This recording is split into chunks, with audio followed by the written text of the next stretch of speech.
Hey guys, the last time on 3.7 we talked about how to sketch a curve, right? And I told you guys there are actually like 3 steps to for us to follow so that we can sketch a curve. The very first step is to find the domain and range. So step 1, domain and range. And then the second step is that we're gonna find on the intercepts and on the asymptotes, right? So intercepts, we have 2 types. We have x-intercepts and we also have like y-intercepts. And then for asymptotes, we're gonna get horizontal asymptote and also vertical asymptotes, right? So let me just put like asy in here for asymptotes. Okay, and then the third step in here, we're gonna have to find all the critical numbers by setting the first derivative equal to 0, and from there we're gonna go ahead and find all the relative extrema, and then we also have to set the second derivative equal to 0 so we can find all the points of inflection, right? And the method to prove that they are like relative max or relative min, or like whether a point is the point of inflection or no, we go through that by using the table of signs, right? And sometimes we're gonna do the second derivative test too. They are like useful too. Okay, so let me just put like relative extrema, so relative extrema, and also the point of inflection, IP. Okay, and step 4, sketch it, right? Like you're gonna plot out all the points that you got from, you know, the intercepts, asymptotes, and everything, the main range, whatever you had from before, relative extrema, and inflection points. Connect all of them together and then draw like on the dashed line for the asymptotes, and then you're gonna get your graph. Okay, so today let's talk about 3.8 differentials and marginal analysis, right? So we have when the derivative was defined in section 2.1 as a limit of the ratio delta y delta x. It seemed natural to retain the quotient symbolism. So as you can see, this one is like a symbol of quotient, right? Like if you were to write them down like correctly, it looks like delta y divided by delta x, where we have like the numerator equals to delta y, the change of y, the change in y, and then the denominator would be delta x, or the change in x, right? So this is like the symbol for the limit itself, right? So then the derivative of y with respect to x, we usually call it dy dx, equals to the limit of the fraction delta y delta x when delta x approaches to 0. Okay, so even though we did not interpret dy dx as a quotient of 2 separate quantities, like there's a lot of way to think about this one. Like one way to think about it is that we're gonna think about it as the derivative of y with respect to x. Okay, so in that way there's no fraction, there's no like quotient at all. Okay, so if I give you like a function, I don't know, like y equals to 4x plus 1, then we all know that the derivative of y in this case would be 4, right? So then in symbol we're gonna do dy dx equals to 4. Okay, so this in here represents the derivative, and this is 4, my bad. So this one in here is the derivative, or I usually call like y prime, right? Like the first prime is for the first derivative, right? But dy dx, it has nothing to do with fraction or quotient, okay? Some other time though, it's gonna be used as a fraction, and dy dx will be seen, will be considered as like 2 quantities, right? Like something divided by something, okay? So anyways, as long as your dx is not equal to 0, because we all know that if we divide something by 0, it doesn't make sense, and we're not gonna have anything valid by then, okay? So if there's one thing you have to remember about this page, well, the very first thing that you have to remember on this page is that the symbol dy dx, this symbol right here, it represents the derivative of y with respect to x. Okay, so now let's focus on the picture on the left hand side in here. So let me give you like a curve in here, just like, you know, like a screenshot, a cut of a curve. All right, so there's 2 points to consider, right? Like the first point in here would be x, and then f of x. So this one, let me write like first point. This is my first point, and this is my second point, right? Okay, so this one in here is x, right? Because it's like the coordinate, the x coordinate, and this position in here is x plus delta x, where delta x is this gap in between, right? And then this distance from here to here is f of x, right? Okay, let me change the color. Okay, there we go. So this distance from here to here this is f of x. And this distance from here to here though is this whole y part, right? So this is what, f of x. Okay, I'm running out of space, but let me just put it up here. Wait, plus delta x in parentheses like this. Okay, so what do you notice about this one? This is delta y, and what does it mean by delta y? The change in y, right? The change in y in here, it equals to the longer gap, which is this one, minus the shorter gap, which is this one, right? And that's how we end up with this formula right here, where delta y equals to f of x plus delta x minus f of y, f of x. Okay, it's just like the difference between the two highs. Okay, and next up for dy, what does it mean by dy? Dy in here is the gap between, you know, like the height of the tangent line to wherever the height of the point, wherever the height of the first point is, right? So delta y in here would be this part in blue. So this is delta y. So if you notice, we for the first derivative, we have like rise over run, right? So this is rise, my rise is delta y, and then my run would be delta x, right? So dy divided by dx, we're gonna have the derivative, right? So in other words, we have dy dx. This is like rise over run.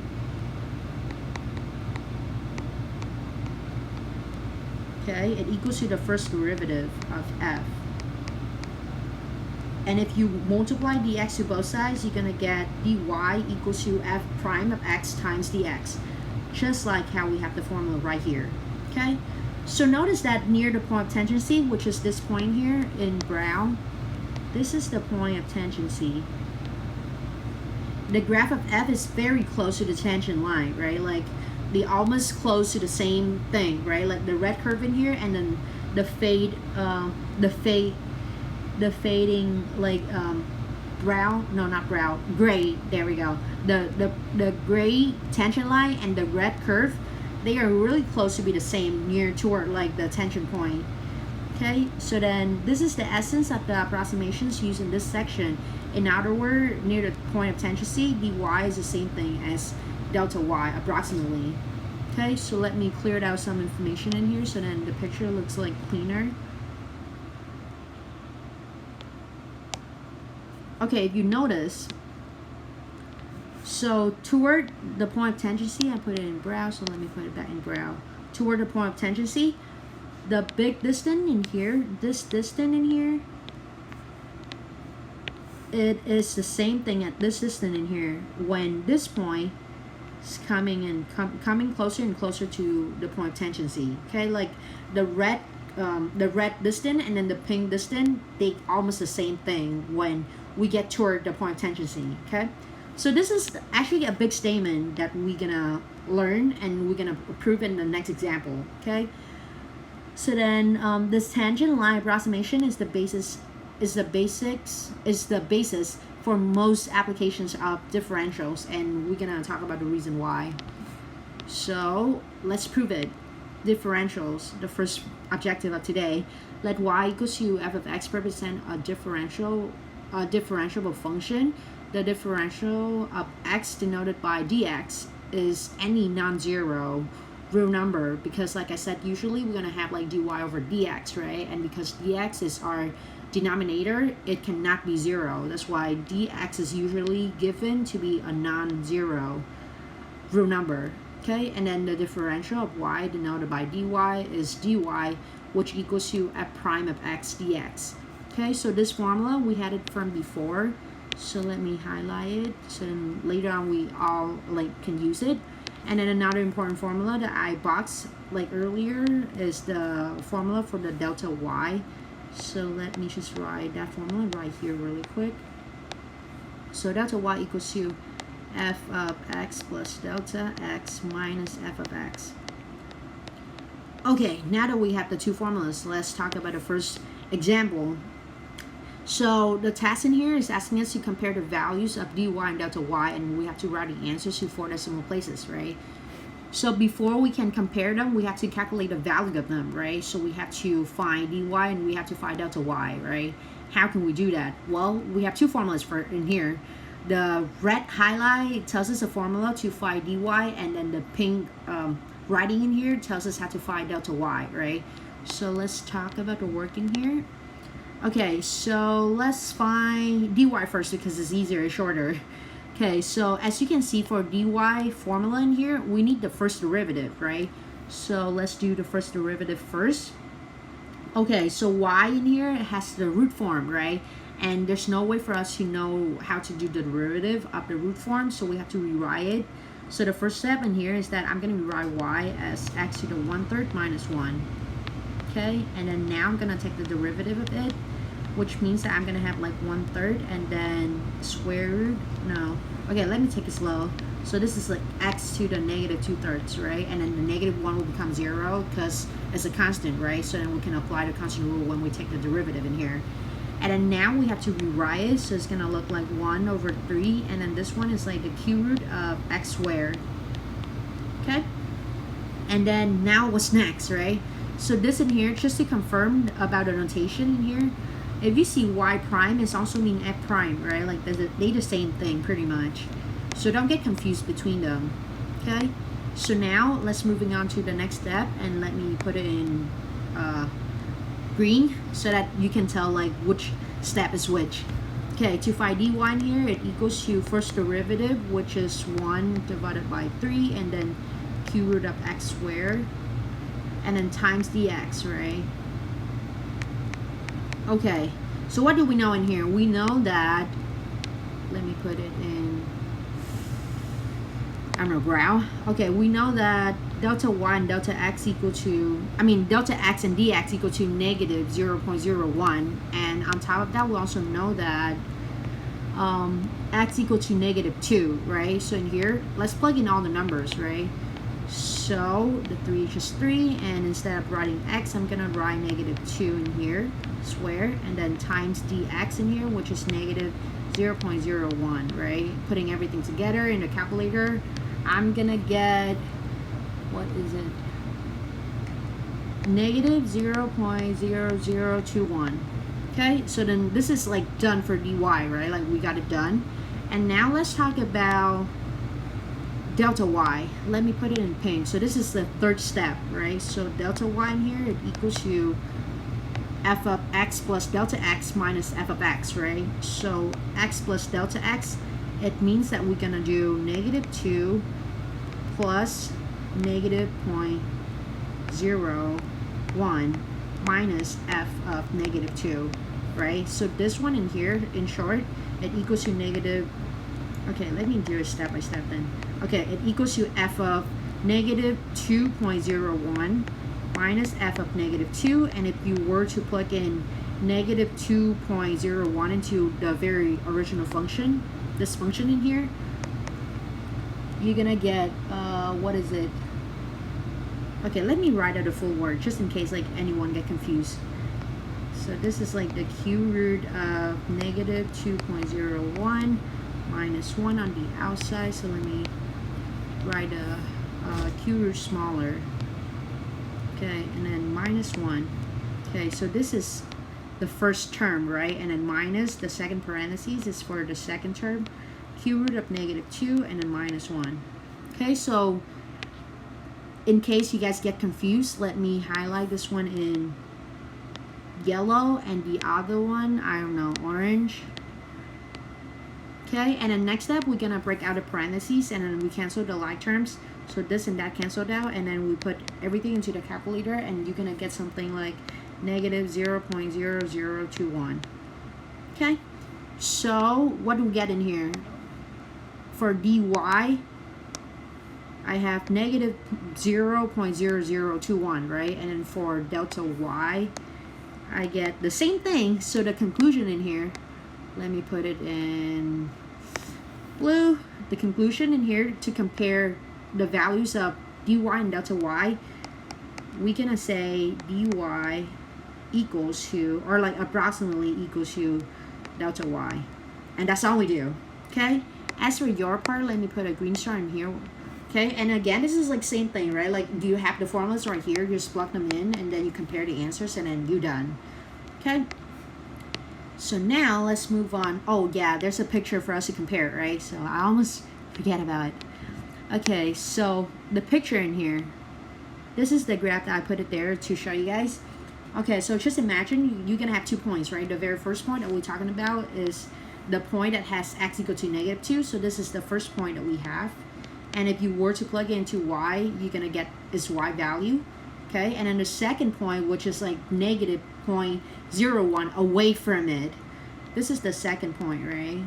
So then is the x part is going to be -2.01, right? And if you plug it into the original function, you're going to get its y value. Okay, so then if you like zoom in toward the picture, like on the GeoGebra or Decimals, if you want to use any of those apps, as you can see, the pink tangent line and the red curve, they really close to each other, right? Like the closer you get to from the green point to the blue point, like the more like the two lines will be. Okay, so the pictures in there just, you know, like, so we can compare the answers. Okay, so you're gonna have the same thing in here. So then this one is your first point, and then this one is your second point. And again, the pictures in there is there for us to like check on our answer to see if the tangent line is really close to the red curve of ours or no. Okay, so now moving on to the next important concept in here, marginal analysis. Okay, so how do we do this one? Well, differentials are used in economics to approximate changes in revenue, cost, and profit, right? So then, just like before, we treat this one like delta y, and treat the other one like dy. Okay, so for delta y in here, say we're gonna talk about a revenue, so we're gonna have delta r for revenue, right? So then we're gonna get like f of x plus delta x minus f of x, right? And let me just put it in pink. Okay, on the other side, we talk about dy. In this case, as for revenue, we're gonna have dr. It equals to dr over dx, or like the first derivative of r, right? So let me just put, this is r prime, just in case you guys confused. Okay, and then times delta, and then times dx, just like before, right? And then the closing, the like important thing in here is that the value of delta r is approximately equal to the value of dr, and we proved it in the last example already, right? So then from here, we can use a differential dr to approximate a change in the revenue that accompanies the sale of one additional unit. And then this information in here is very like useful. Like you're gonna see it in our problem, like 1 unit increase, and then the other one we're gonna have like 1 unit increase. Sometimes it's gonna give you the problem with like 1 unit decrease, and then you will know how to do it when we like get to the example. Okay, I'll make sure to mention it. Okay, so now okay, before we jump into the examples in here, let me put this one in blue. So this one, by the way, is the real change, okay, in the avenue, and this one in here is the approximation like value, so you can call it like the fake one or just like the estimated value. Okay, all right, now let's talk about example in here. So the variable cost for the production of a calculator is that much, and then the initial investment is that much. Okay, so we have 2 numbers so far. Okay, find the total cost C as a function of X. So one task, we have to find a function of C where X is the unit, is the number of units produced. Then use differentials to approximate the change in the cost for 1 unit increase in production when X equal to this much, and compare this with the actual change. Okay, so just to like point out really quick in here, the differential in here, it means D, right? And then we talk about cost, so it's gonna be DC, okay? And like if you have to ask me like how do I know if the differential is DC or delta C, because we have like delta and a D, right? I'm gonna tell you, you have to base it on the first like letter in here. Differentials stand for D, right? Well, D stands for differential, there we go. So then differentials is like D something, right? And this question is talking about cost. So then that's why we have to do DC, right? In our problem, when we talk about profit, then we're gonna have DP. In our problem, when we talk about revenue, like before, we're gonna have DR. Okay, so it really depends on the problem. And then when we talk about the actual change in cost in here, we talk about delta C. Okay, so a couple like things to highlight in here. Differential is for D, and then let me change this into another color. I don't know, let's do brown. So this is actual change. It's gonna be delta. Okay, so now let's get the work done. Just like before, we have to compare between DC and delta C, right? And then we have the formulas for us to go for and ready.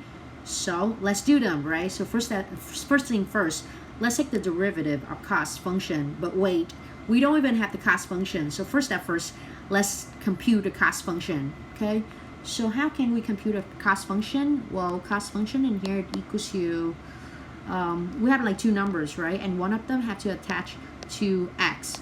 So this one is the initial investment, so it's gonna be like the back number or the y-intercept number.